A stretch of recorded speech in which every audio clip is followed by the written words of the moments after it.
Good day, everybody. How are you all doing? Let me share my screen with you.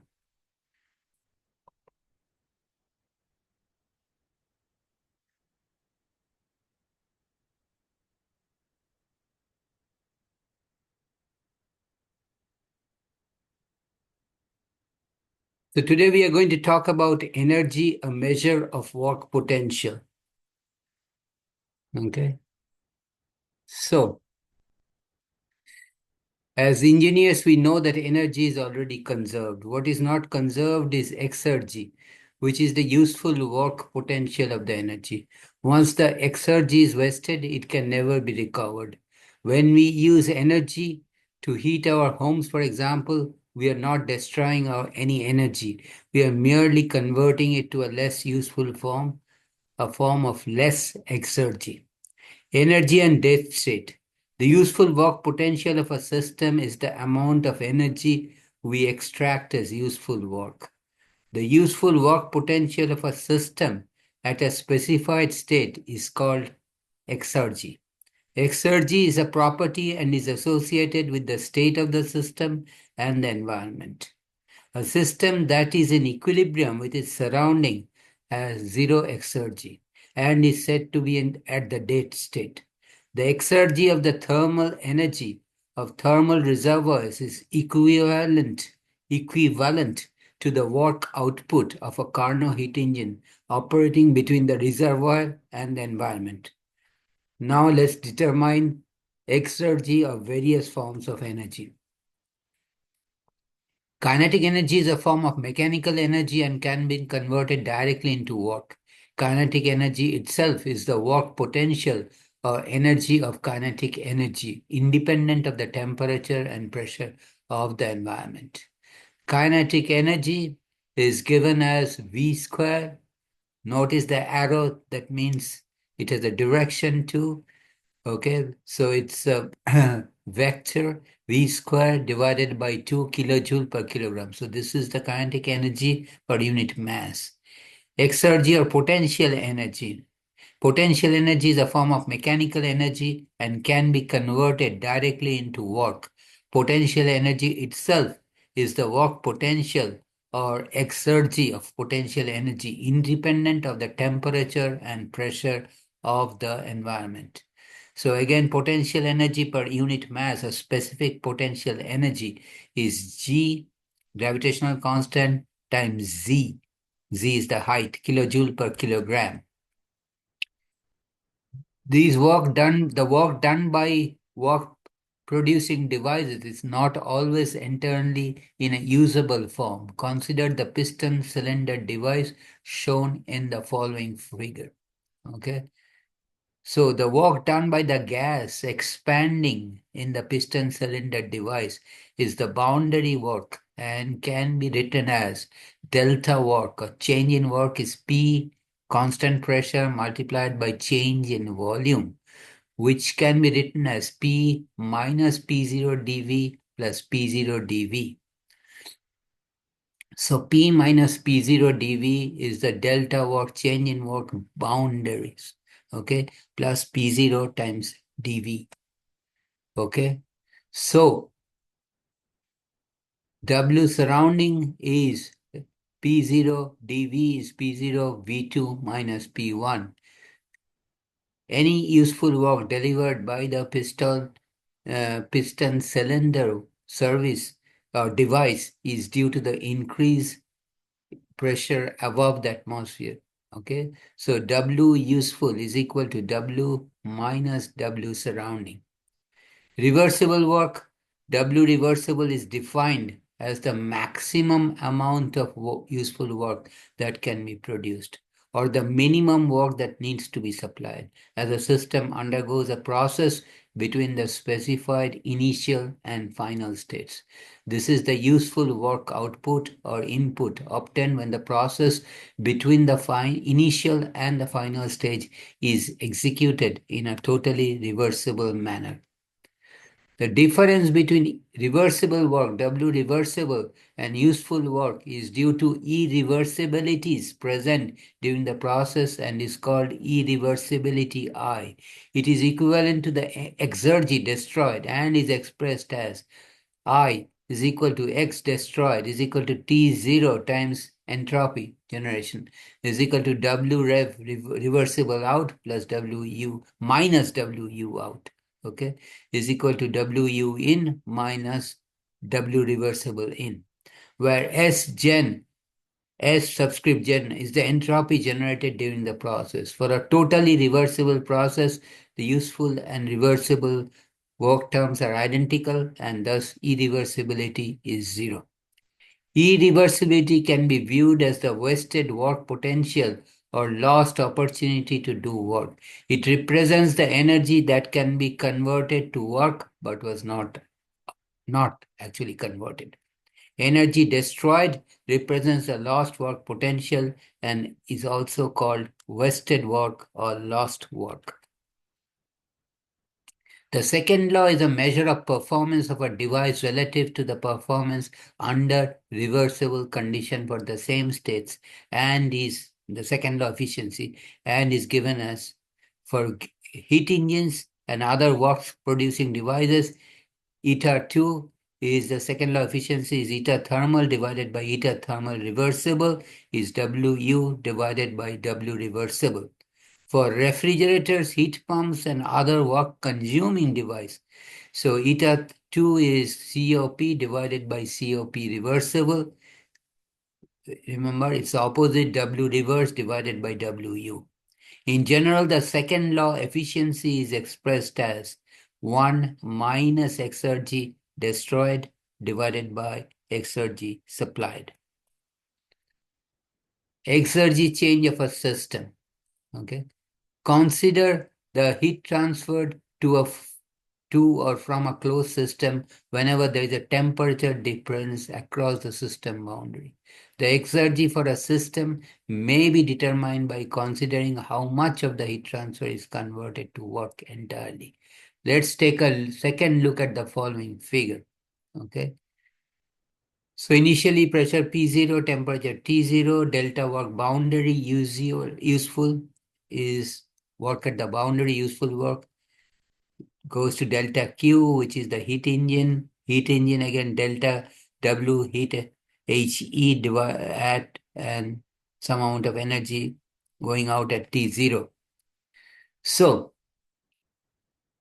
the work is the boundary work and can be written as delta work is P dV is P minus P0 dV plus P0 dV. So in that expression, we subtracted P0 dV, also added to make it equal to P dV. So now P minus P0 dV is the delta work boundary useful plus P0 dV. Any useful work delivered by a piston cylinder device is due to the pressure above the atmospheric level.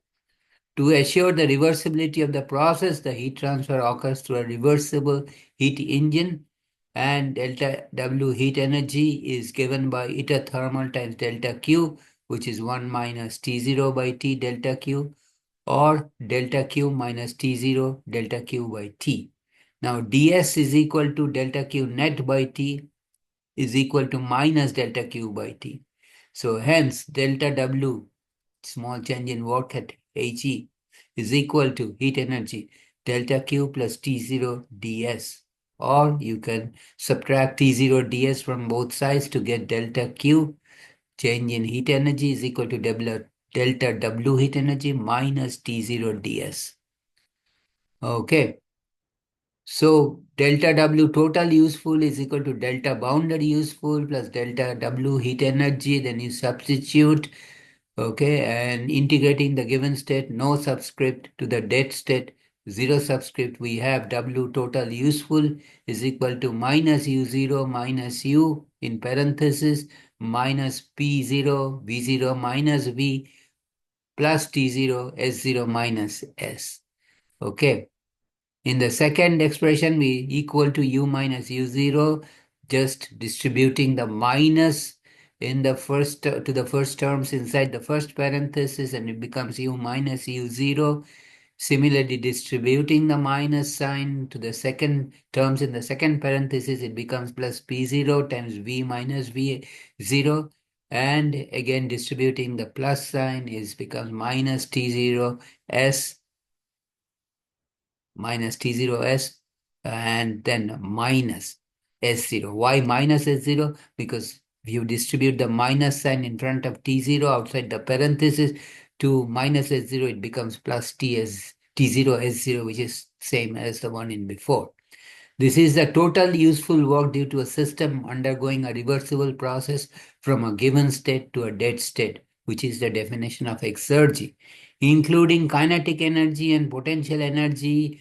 Energy, the exergy of a closed system is, remember, initially we derived the specific kinetic energy, so we multiply by the mass, or on a unit mass basis, that means m is equal to 1, we get phi. Okay, the closed system or non-flow exergy is this. Okay, basically we replaced x by mu, and on a unit mass basis, that means we divide by mass on all sides of the equation. So phi is x, phi is the symbol, Greek symbol, it's x divided by total mass. Okay. The exergy change in a closed system during a process is simply the difference between the final and initial stages exergies of the system. So it's m times phi2 minus phi1, which is nothing but E minus E0 plus P0 V minus V0 minus T0 S minus S0. And then we also plug in the kinetic energy change and the potential energy change. On a unit mass basis, divide by mass all through, you get this. Okay. The energy needed to force mass to flow into or out of the control volume is the flow work per unit mass given by W. Flow is P times V. Imaginary piston represents the fluid downstream. Okay. So atmospheric air displaced. So PV is equal to P0V plus W shaft. The energy of flow work is the excess of flow work done against atmospheric air P0 to displace it by volume V. According to the above figure, the useful work potential due to flow work is W. Flow energy is PV minus P0V. Okay, so flow energy, if you plug in all the, uh, is the, since flow energy is a sum of non-flow energy and flow energy, the energy flow is the sum of the exergy of flow is the sum of exergy of non-flow energy plus flow energy. So you have X is exergy. Flowing fluid is equal to exergy non-flowing fluid plus exergy flow energy. Okay. So you have this final term. Okay. Remember the flow energy is P minus P0V. So the first few terms, 1, 2, 3, 4, 5, the 4 terms are due to non-flowing fluid. Finally, the flow or stream energy is given by Xi. Again, this is Xi, is H minus H0 minus T0. Okay. It minus T0 times S minus S0 plus kinetic energy part plus the potential energy part. Okay. The exergy change of a fluid stream as it undergoes a process from state 1 to state 2 is given by delta psi change in exergy is psi2 minus psi1, which is H2 minus H1 minus T0 S2 minus S1 plus the kinetic energy plot, change in kinetic energy plus the change in potential energy. Exergy transfer by heat, work, and mass. Energy can be transferred by heat, work, and mass flow, and exergy transfer accompanied by heat, work, and mass transfer are given by the following. Exergy transfer by heat transfer. By the second law, we know that only a portion of heat transfer at a temperature above the environment temperature can be converted into work. The maximum useful work is produced from it by passing this heat transfer through a reversible heat engine. The exergy transfer by heat is x heat is 1 minus T0 by T in parenthesis multiplied by Q. Okay. Note in the above figure, the entropy generation is always by exergy destruction, and that heat transfer Q at a location at temperature T is always accompanied by entropy transfer in the amount of Q over T and exergy transfer in the amount of. So there are two parts. One is the entropy transfer, and the other is the exergy transfer. Note that exergy transfer by heat is zero for adiabatic systems. So energy is the useful work potential, and exergy transfer by work can simply be expressed as exergy transfer by work, X work, is W minus W surrounding for boundary work, and X work is equal to W for other forms of work, where W surrounding is P0 times V2 minus V1. P0 is atmospheric pressure, and V1 and V2 are initial and final volumes of the system. The energy transfer shaft work in an electrical work is equal to the work W itself. Note that energy transfer by work is zero for systems that have no work. Mass flow is a mechanism to transport exergy, entropy, and energy into or out of a system. As mass in the amount m enters or leaves a system, the exergy transfer is given by exergy transfer by mass is x mass is equal to mass of the system times exergy. The decrease of energy principle under exergy destruction. The exergy of an isolated system during a process always decreases, or in the limiting case of a reversible process remains constant. This is known as decrease of exergy principle and is expressed as delta x isolated is equal to x2 minus x1 isolated less equal to 0. Irreversibility such as friction, exergy destruction, such as friction, mixing, chemical reaction, heat transfer through finite temperature difference, unrestrained expansion, non-quasi-equilibrium compression or expansion always generate entropy. And anything that generates entropy always destroys exergy. The exergy destroyed is proportional to entropy generated as expressed as X destroyed is T0 times S generated. So X destroyed is greater than 0 for irreversible process. X destroyed, that is the exergy destroyed, is 0 for reversible process and less than 0 for impossible processes.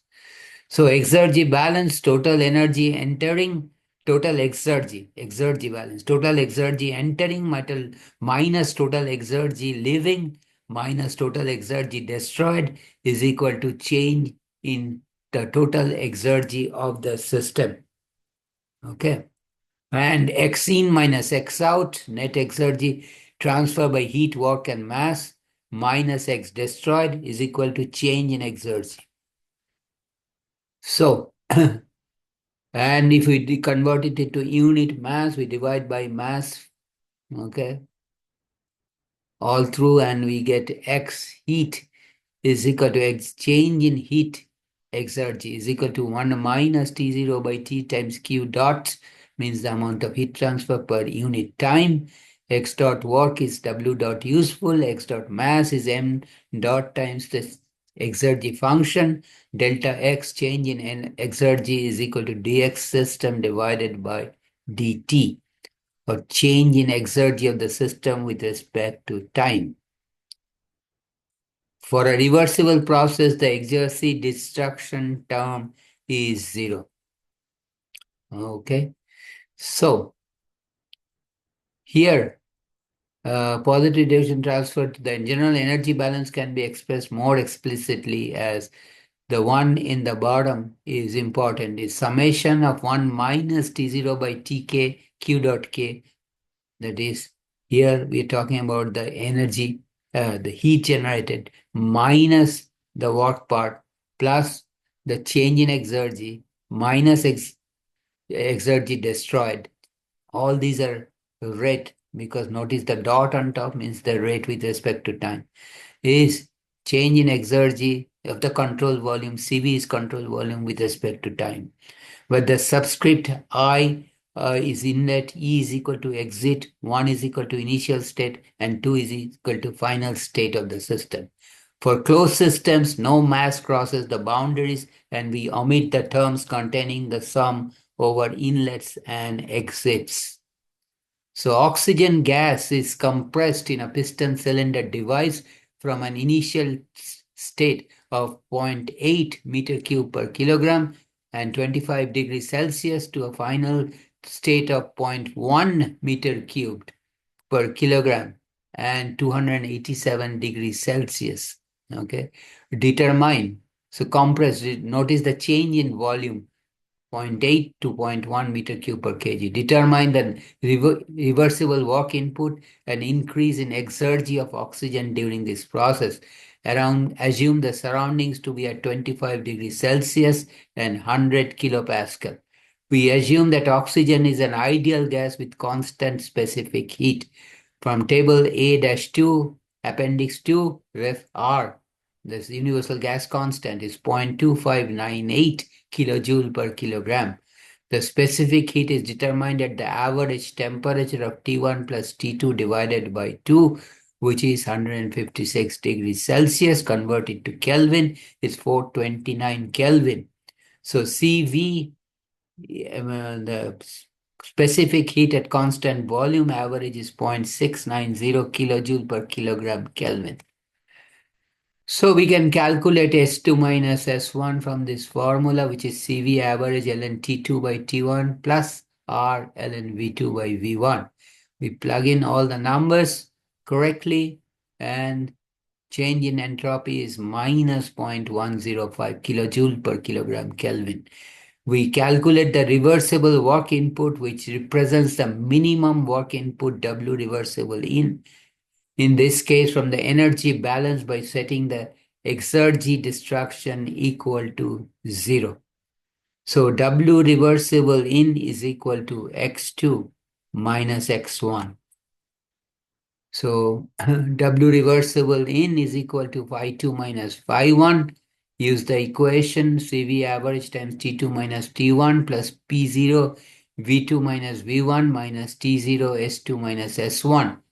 Okay, so these are all in small volume, smalls b, small s means the specific volume, specific entropy. Okay, and finally W reversible inverse is kilojoule per, again the small W means it's the specific work per unit mass.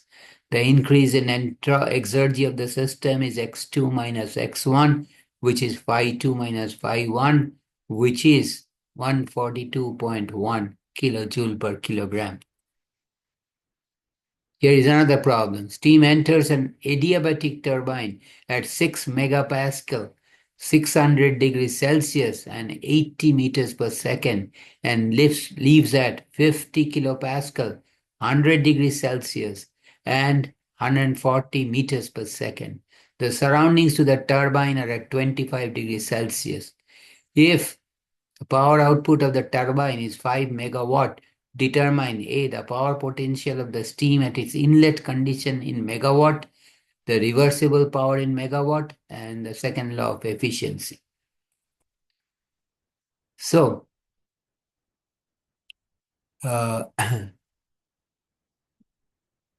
so we are applying the steady flow energy equation system. Energy in, rate of energy in minus rate of energy out is equal to change in energy, which is 0. Okay, and then we are converting it to so we are multiplying it by the mass. Okay, mass flow rate coming in, mass flow rate going out. Okay, multiplied by the enthalpy plus kinetic energy, enthalpy plus kinetic energy. Okay, conservation of energy. This is m dot in minus m dot out is equal to delta m dot system. Okay, but m1 dot minus m2 dot is equal to 0, constant flow rate. So m1 dot is equal to m2 dot is equal to m. Hence w dot out is given by this formula. Basically, I've replaced m1 and m2 with M, constant flow rate, and from which you can solve for M dot. Okay. And then uh, we need the following values from steam tables. Okay. And finally, we plug the value in the equation. Okay. And calculate the exergy at state one, exergy per unit mass. Okay. And similarly, we can calculate, uh, no, we calculate, next we calculate the reversible work out. Okay. And then we can calculate the second law efficiency is W dot by W reversible dot reversible, which is 86.1%. So I will stop here today. If you have any question, comment, write me a note. If you like this video, please give me a thumbs up. I really appreciate that. If you like this video, share with your friends. You and your friends, please subscribe to my channel by hitting the red subscribe button, and please let YouTube know by clicking on the bell that you'd like to be notified every time I upload a new video. So please click on the bell, and please subscribe to my channel by hitting the red subscribe button. And please do not forget to watch me tomorrow when I'll be back with another interesting video. Okay. Take care. Have a nice day. Thanks for taking the time to watch my video. See you.